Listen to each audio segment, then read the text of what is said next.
Приветствуем вас на открытии военно-патриотического палаточного... Балаларның җыелуы турында рапорт бирелә, лагерь ачылуын белдереп дәүләт әләме күтәрелә. Радный сбор хәрби-патриотик палаткалы лагере башкалар кебек рәсми рәвештә ачылды. Әмма аның бүтән ял лагерьларына аермасы да бар, чөнки ул хәрби-патриотик юнәлештә. Армия хезмәтенә якынрак булсын өчен кызлар һәм малайлар, тәрбиячеләр барысы да камуфляждан. Кыр шартларында балалар палаткаларда йоклый, лагерь уртасында дневальный кизү тора. Стройда йөрү һәм тактик әзерлек, спортның техник, парашют, автомобиль һәм картинг түрі белән танышу, атна дәвамында көн тәртибе бик тыгыз төзелгән. Урал хәрби техниканы малайлар гына түгел, кызлар да йөртергә бик теләп өйрәнә. Стройда йөрү, автоматлар алар сүтеп җыячаклар. Гражданский оборона буенча безнең булачак төрле чаралар, киләчәктә бәлки алар үзләренә сайларлар. Шул военный училищелар. Ратный сбор хәрби-патриотик палаткалы лагерда 3 смена оештырылачак. Һәр сменада 50 бала кабул ителәчәк. Барлыгы 150 бала монда спорт чараларында катнашып чыныгу алачак.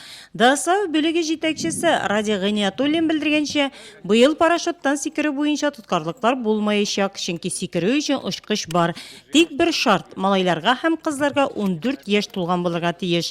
Яшүсмерләргә биредә бик ошый. Арада 3нче ел рәттән килүчеләр дә бар. 9 яшьлек Аэлита шундыйлардан.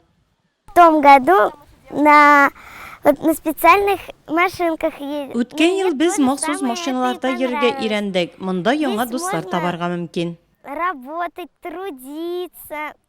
Ратный сбор хәрби-патриотик палаткалы лагерда кызлар һәм малайлар мәктәптә алган хәрби башлангыч белемнәрен ныгыта. Киләчәктә армиядә хезмәт иткәндә биредә өйрәнгәннәр кирәк булачак ди яшүсмерләр. Киләчәктә мин армияга баргач, без бит анда парашютлардан сикерербез. Физическая подготовка, ГТО, и у меня бу монда лагерьда виш бар. Моннан парашютта өйрәнергә. Менә бу 3 палатада егетләр һәм кызлар үзләренең өйрәтүчеләре белән берлектә менә шушында 7 көн дәвамында яшәячәкләр. Һәм шулай ук бу лагерда штаб һәм резервуар лагерьларда урнаштырылган. Әмма шушы көннәр дәвамында укучылар, егетләр һәм кызлар биредә хәрби техниканың серләренә төшенеп кенә калмыйча, бигрәк тә 32 сәгать дәвамында парашюттан сикерү серләренә төшенгәчтән соң Минзәлә шәһәренә барып, чынлап инде парашюттан сикереп караячаклар.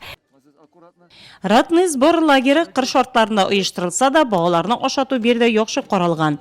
Хәрби-патриотик юнәлештә ял итү балаларның сәламәтлеген физик һәм рухи яктан ныгытуга зур булышлык итә ди оештыручылар.